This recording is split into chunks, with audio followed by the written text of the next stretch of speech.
Yo, what's up, everybody? It's been mad long since I've done a video, but it's Shad L, Shad back, Hex, whatever you want to call me by.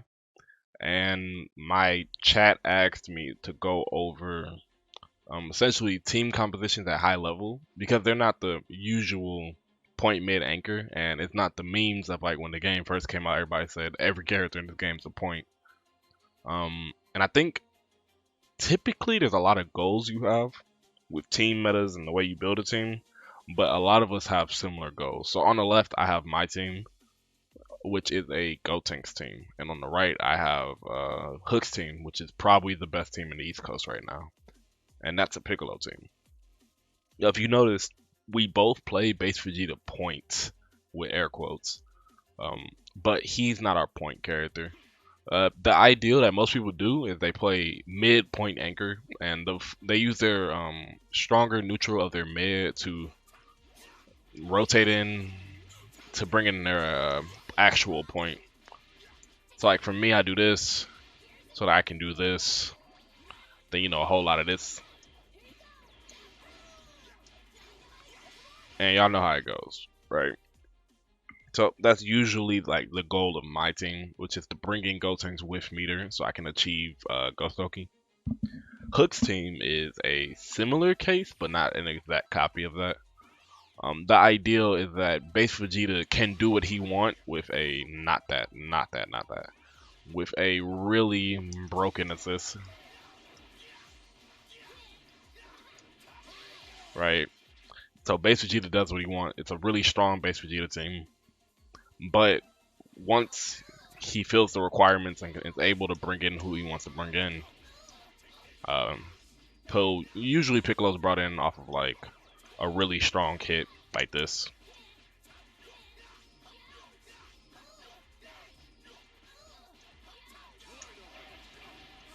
Oh crap. And then any ender, because I don't want to get stuck in the trying to do a combo loop. Any ender, toss, level 1, bring in the boy. And I did the wrong thing, but y'all know the vibes. Left, right, yada yada. His team is a little different though than mine, which I was saying, because Piccolo's level 3 Oki while strong. Hook normally doesn't shuffle in Piccolo. And that's not because Piccolo isn't his point, it's just he has a stronger point in the end, if that makes sense. And I guess the best way to show that is to show how he ends most of his combos. So he'll do any BMB. I'll do the universal because I don't feel like dropping right now.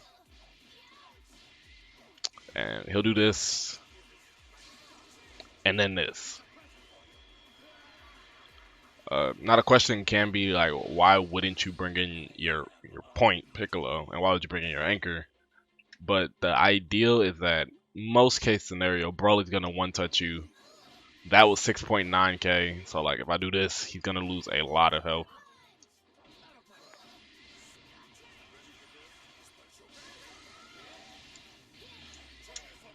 You get full BMB, yada yada. Y'all seen Hook hit all of us with it like 10 times.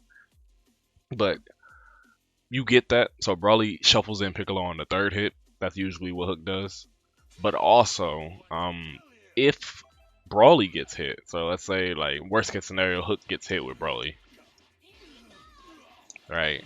And then we start doing our game plan. Hook can do this and bring in his actual point and or even this, and like, let me go back to original team composition so I don't mix myself. If Broly is in, so that's my anchor. So Broly's in, Broly's doing his thing, he gets hit, he does this, reflect, go back to its original game plan. Broly's the anchor, so if base Vegeta gets smoked now, he'd have to play this. He'll be playing this show. If base Vegeta gets smoked now, he'll be playing this show. And then if he gets smoked, he's playing this show. Which, I mean, hey, Anchor Broly's not that bad. So his point is Piccolo. Like, no matter how you view it, Piccolo is his actual point. He puts him mid because his assist is really, really good. And the point war for Piccolo is really hard. But his team is centered around the point Piccolo presence. As in, if he shuffles into Piccolo, the next hit he can shuffle into the next character, if that makes sense. Another term for those type of characters are pivots. Piccolo is a really strong pivot. He's not a good point per se, because he does lose the point war, but he's a really strong pivot. There's not really a character I think that's better at it, because every time Piccolo hits you, you die. Every time he makes you block, you die, etc., etc. Yeah, thank you, Rodimus. And yeah, so you can either call Broly his true point or base Vegeta, but the team is centered around Piccolo, if that's a better way to put it. Now, to my team, my point is Gotenks. There's no way, like, I don't have any fancy game plan for it. My point is Gotenks, but I have multiple conditions based on who I need to bring in. If I've spent Gotenks for the mix-up and I still get the hit, like, wow. I'm gonna just do a lazy example. Let's say I spent Gotenks on the mix-up and I got the hit. I can't bring in Gotenks. His level 3 is really, really weak.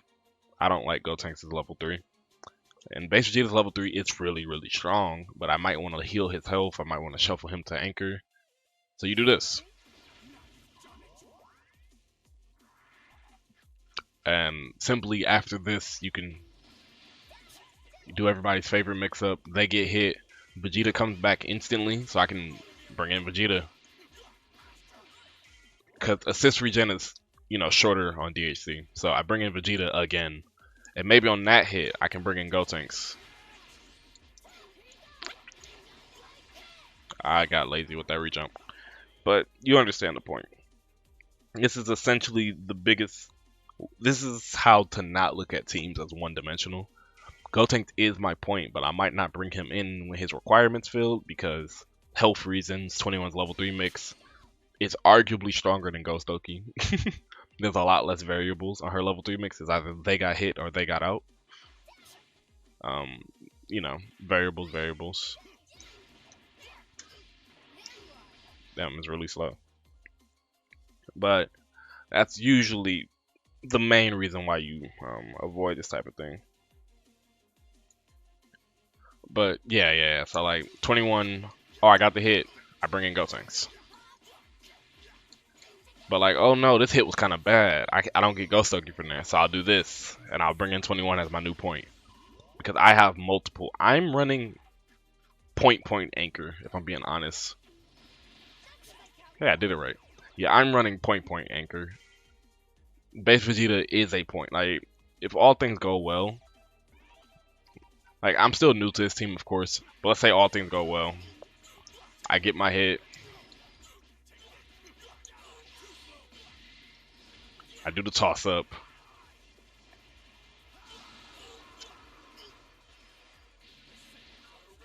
I get the hit again. They die. Vegeta's dead now.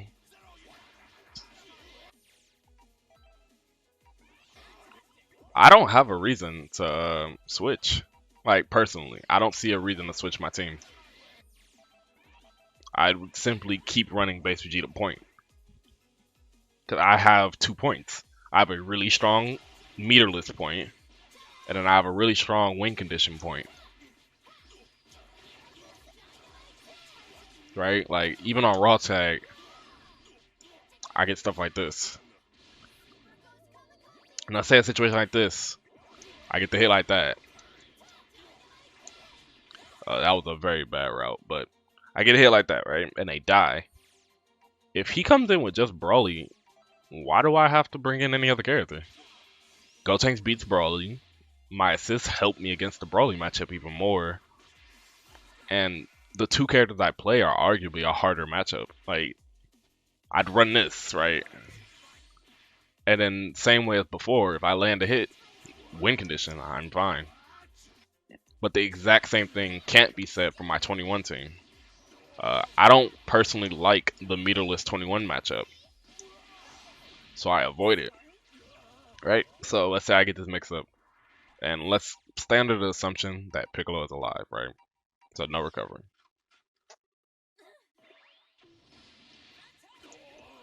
Oh, imagine I hit that.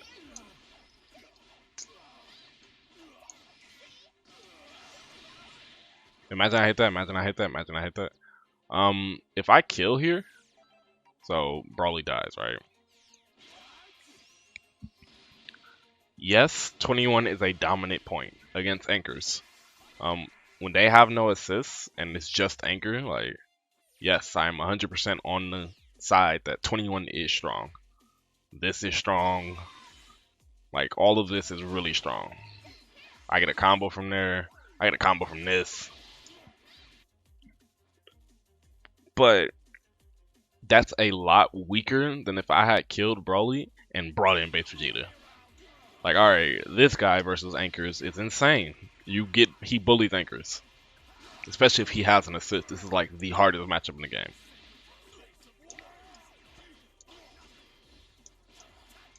Right? And I still two-touch. They still die. So, that's mainly just a quick little thing I wanted to go over. Chat asked me to cover this. If you have any more questions about like team composition, assist ordering, there's a lot of reasoning. This whole thing gets thrown out the trash if you pick a C assist, by the way. We'll go over that later. I'll probably throw in my C assist suck clip somewhere. But this is essentially all I need to cover with team compositions. Some people run point mid or point anchor. Some people run mid point anchor. Some people just run their in the snap meta. A lot of us ran our anchors first because that's usually who you snapped out on the first hit. So your anchor always got pushed back to anchor. That's a lot of the times when you saw Broly point because snap meta he gets hit. Oh no, well at least he's back to his normal position. But yeah, that's all I really want to cover. If you have any more questions, like, comment, subscribe. My chat, Twitch Live, we went over this. They're the ones who suggested this video. Thank y'all very much. Peace.